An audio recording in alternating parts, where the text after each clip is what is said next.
Olá, Santos Caldaferri, professor do Instituto Federal Campus Arapiraca, e nós vamos direcionar essa reflexão de hoje para vocês, alunos e alunas do quarto ano. Tá? É importante dizer que tanto os professores e professoras do Instituto Federal, aqui do Campus Arapiraca, não têm a pretensão de repor aulas ou antecipar aulas, que essas reflexões elas são complementares aos conteúdos que nós já trabalhamos. É bom que se diga isso. No meu caso, particularmente, eu não acredito que a aula à distância possa substituir uma aula presencial. Tem uma série de limitações dentro da aula à distância. É um tanto quanto artificializado e inclui muito trabalho e que também é um trabalho não reconhecido na maioria das vezes. E sem falar que não existe aí uma interação mais efetiva quando é feita dessa forma, uma gravação. E também no processo de ser uma videoconferência, por exemplo, nós temos que reconhecer que existe uma desigualdade enorme na nossa sociedade e o acesso é bem diversificado, sem falar que parte das pessoas não tem sequer acesso ou não tem um acesso regular ou com qualidade. Isso faz parte das desigualdades sociais. Desigualdades sociais é o assunto principal de hoje, que nós vamos ver aqui. Sobre essa questão, nós já falamos no primeiro bimestre, quando estávamos trabalhando com Marx. Essa questão das desigualdades sociais, nós vimos quando tentamos entender ali o processo de centralidade do trabalho em Marx. E tem uma série de conceitos que nós precisamos ter em mente, fixados, para poder fazer essa análise crítica dos processos sociais a partir de Marx. O primeiro conceito que nós vimos foi de modos de produção. Modos de produção são sistemas sociais, maneiras pelas quais a sociedade se organiza de acordo com o espaço, de acordo com o tempo. E nós temos ao longo da história vários exemplos de modos de produção. Temos o escravista, o feudal, depois passamos pelo modo de produção asiático e chegamos no capitalismo. Esse é o modo de produção que nós vivemos, apesar de que o Brasil ainda é um capitalismo tardio, em muitos momentos um capitalismo atrasado. Precisa avançar muito para chegar dentro das desigualdades sociais que são características do modo de produção capitalista. Infelizmente, nós ainda precisamos avançar muito. Além de ser um capitalismo, somos um capitalismo atrasado, tardio. E isso gera uma série de dificuldades ainda maiores, além das próprias dificuldades existentes dentro do capitalismo. Então, na sociedade nós temos os meios de produção. Os meios de produção são controlados pela classe burguesa. Marx analisa a sociedade a partir das diferenças de classe. Então, uma classe ela detém os meios de produção, que é a burguesia, e os meios de produção, nós já sabemos, são os locais, os equipamentos, as ferramentas necessárias para a produção. Terrenos, posses, fábricas, galpões, locais onde essa produção é realizada, empresas de um modo geral. Temos também o conceito de força de trabalho. No capitalismo, uma classe detém apenas a sua força de trabalho para vender, e essa classe é o proletariado. Uma outra classe fica excluída desses processos, o lumpenproletariado. É uma classe que é marginalizada, que não está dentro sequer dessa faixa de exploração mais direta, que não tem um emprego. E é por isso que existe no capitalismo o desemprego estrutural. Tá? Então, essa é uma questão importante para estar pensando hoje em dia. Muitas pessoas, infelizmente, estão sendo demitidas e estão ainda mais marginalizadas. Então, é necessário fazer uma reflexão de todos os problemas sociais que nós estamos enfrentando, que nós ainda vamos enfrentar, que são consequências desse sistema desigual que nós vivemos e consequências que são históricas dentro dessas exclusões. Temos no capitalismo as forças produtivas, que são as tecnologias conhecimento científico, por exemplo, a ciência. Por exemplo, estamos no Instituto Federal de Ciência e Tecnologia. Poderíamos chamar de Instituto Federal de Forças Produtivas, guardando as devidas proporções, mas, em certo sentido, os cursos, por exemplo, se for pegar a realidade aqui de Arapiraca, de informática e eletroeletrônica, eles estão a serviço, em certa medida, para o desenvolvimento do capital, a partir da criação de novas tecnologias, a partir das pessoas que vão sair para trabalhar dentro dessas áreas. Então, a sociedade ela depende aí, os modos de produção e o capitalismo também, do desenvolvimento das forças produtivas. Temos, e já vimos também no primeiro bimestre, o conceito de alienação. Alienação significa retirada. Alienar significa retirar alguma coisa de alguém. É também algo desumano. Você retira o conhecimento daquela pessoa e isso faz parte do processo de exploração. Então, dentro das relações capitalistas, o trabalhador, a trabalhadora se torna, segundo Marx, um corpo que trabalha. E essa dignidade humana ela vai se perdendo. Acorda para trabalhar, almoça para trabalhar, dorme para trabalhar. Pouco sobra de dignidade para se fazer outras coisas, pouco sobra de tempo devido à exploração que é constante. E isso quando se tem um emprego, porque no caso do Brasil um capitalismo precário, tardio, muitas pessoas sequer têm a oportunidade de serem exploradas. A oportunidade de serem exploradas. Então, essas relações, elas marcam o capitalismo. E a alienação é quando você, de certo modo, trata uma pessoa como se fosse uma máquina. É um processo quase que robotizado de trabalho. Como contexto, podemos lembrar do filme do Chaplin, né? Dessa questão da exploração, da esteira, das linhas de montagem, né? Tempos modernos. Olha o que são os tempos modernos que nós estamos vivendo, tá?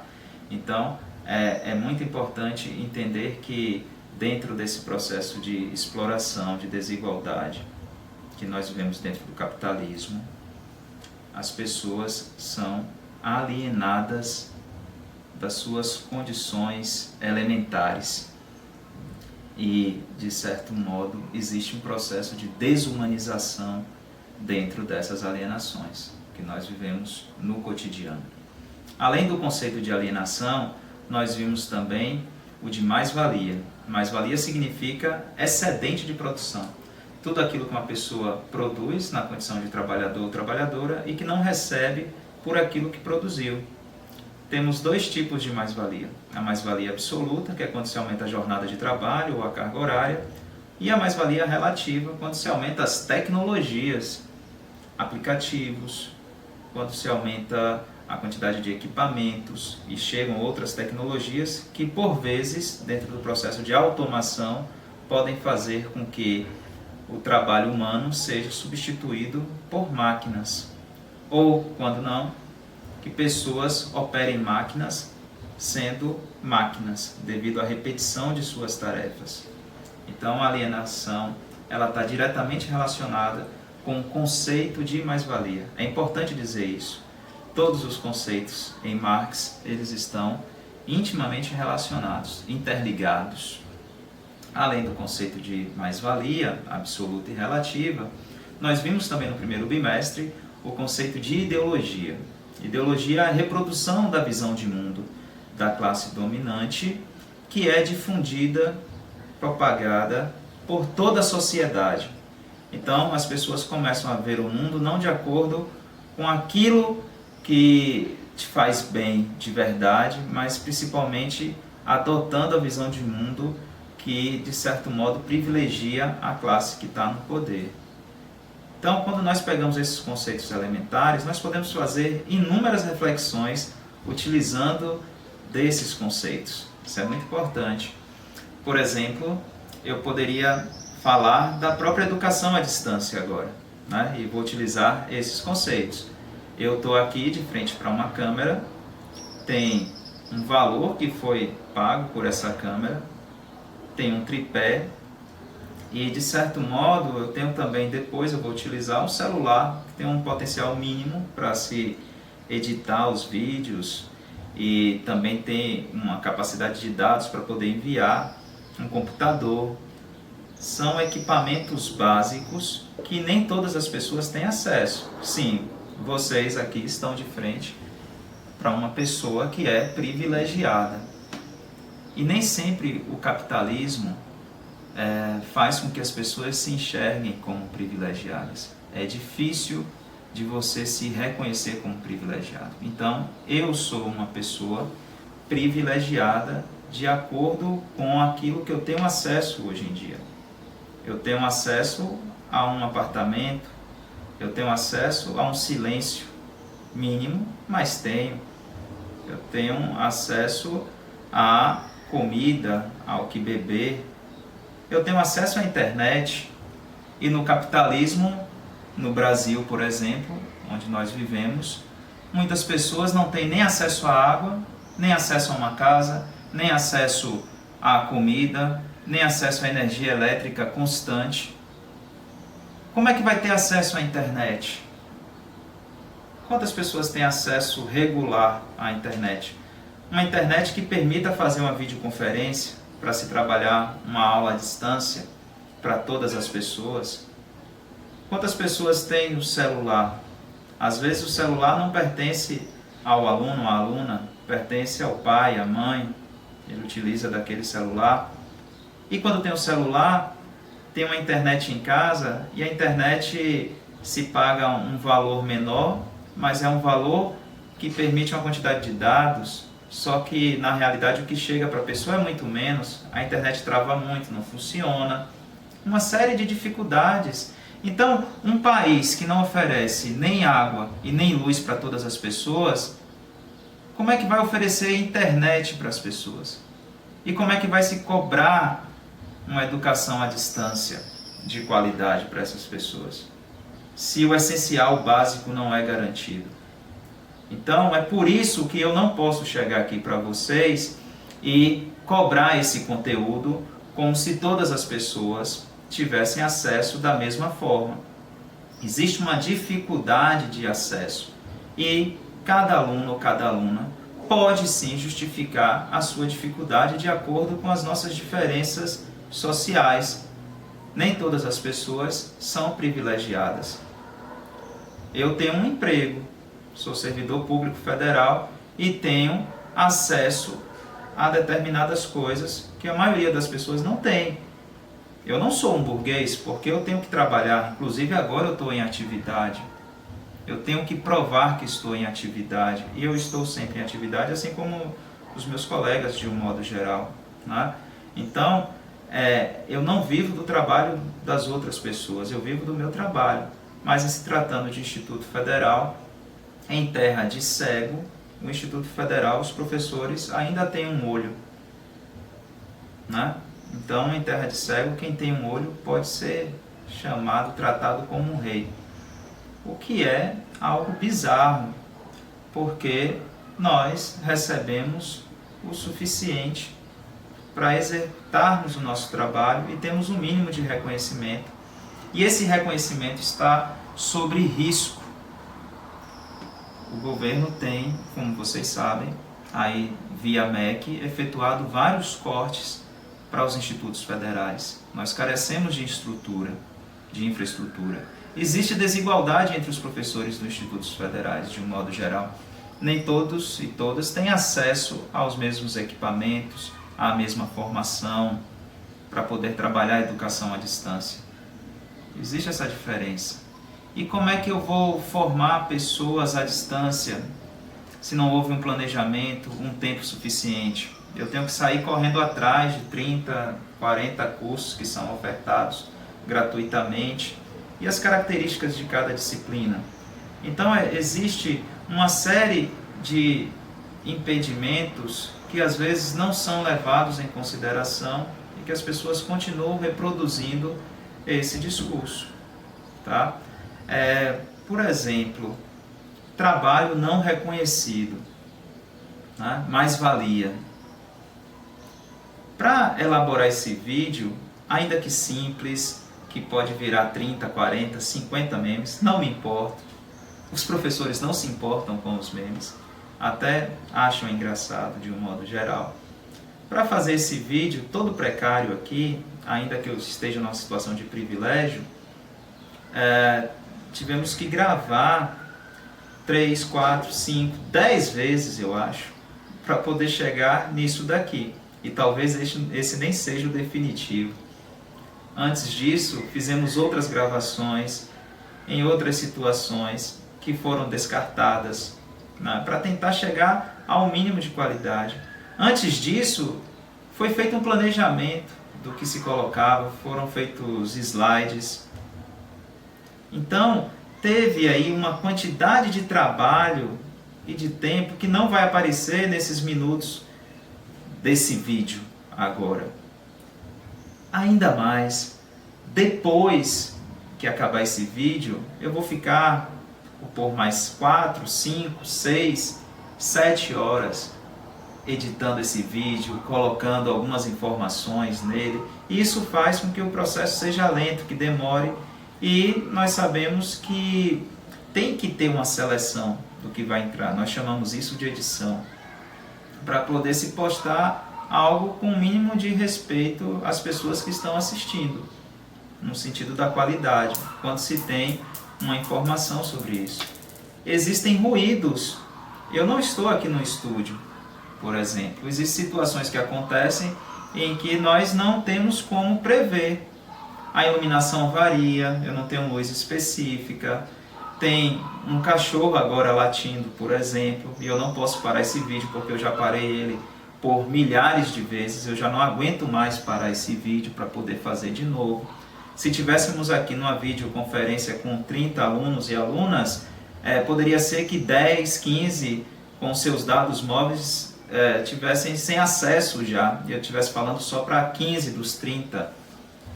E todas esses imprevistos na comunicação iriam atrapalhar a mensagem. Aqui eu posso editar algumas coisas e deixar outras, montar o vídeo, né? De certo modo, para passar para vocês.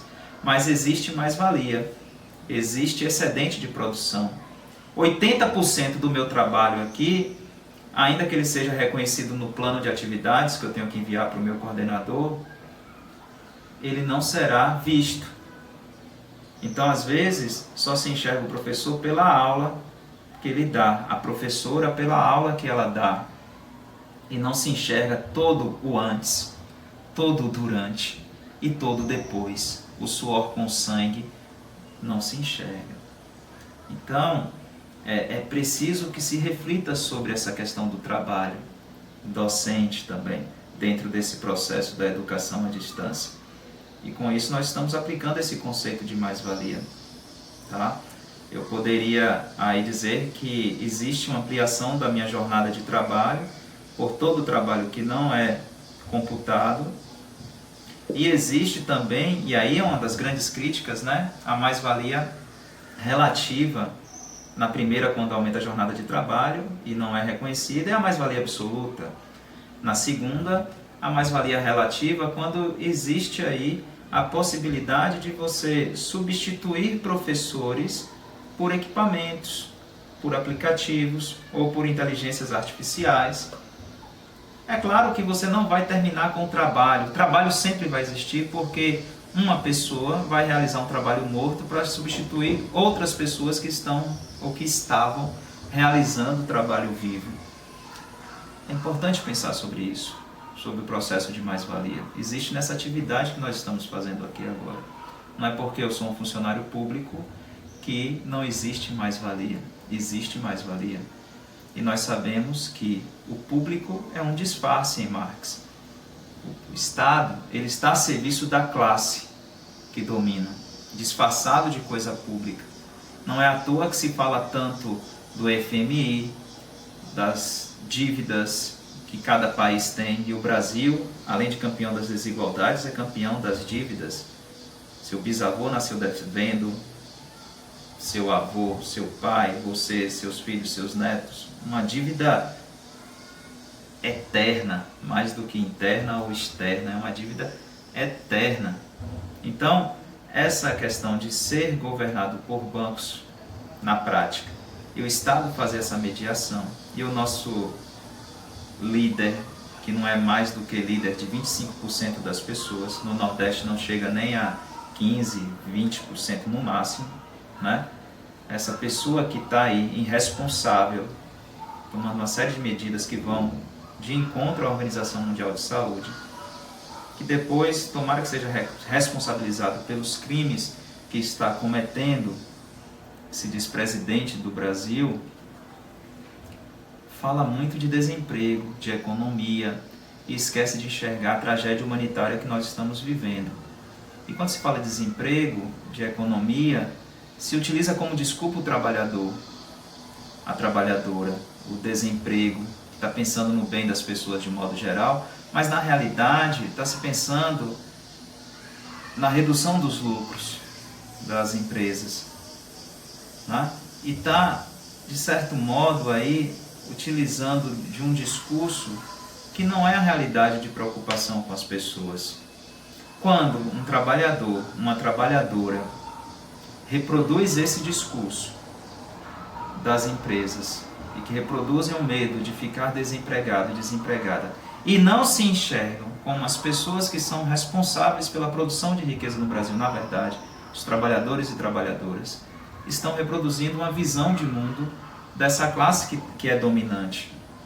Então, é isso que nós chamamos de ideologia. Quando pessoas que serão exploradas, que ficarão com um risco muito maior de serem infectadas, indo para os seus trabalhos, que não são essenciais, reproduzem essa necessidade, reproduzindo o discurso do presidente, que fica indo às ruas, aos estabelecimentos, dizendo que tem que trabalhar. Na realidade, o Estado tem que fazer o mínimo, que é garantir a segurança das pessoas em termos de saúde, por exemplo. Não é a obrigação, é o mínimo. Ainda assim vai ser um Estado de classe, um Estado burguês. Mas no Brasil, as coisas ainda pioram porque estamos no capitalismo tardio. Então é o retrocesso de algo que é ruim. Então nós descemos muito o nível. Se fizéssemos um gráfico, sairíamos do papel. É essa situação que nós estamos vivendo no país, né? Então é necessário que se pense sobre isso, que não se pense isoladamente apenas no problema da pandemia, que já é muito grave, mas que, por exemplo, nos Estados Unidos, assim como no Brasil, que são países que tiveram uma história sangrenta de extermínio das populações nativas, que depois foram chamadas de indígenas, que excluem essas pessoas, as pessoas que foram trazidas na condição de escravas para os Estados Unidos, para o Brasil, todo esse histórico que marcou a opressão e a desigualdade social. As pessoas negras morrem muito mais porque estão na periferia, estão sem acesso às condições básicas. As pessoas que estão isoladas, marginalizadas, que não entram para os dados, para as estatísticas, porque nós vivemos num país extremamente desigual. Então, para quem está defendendo volta às ruas, para quem está defendendo trabalho, pensa um pouquinho, para pensar se você não está reproduzindo a visão de mundo de quem está no poder, tá? Isso é muito importante que a gente entenda.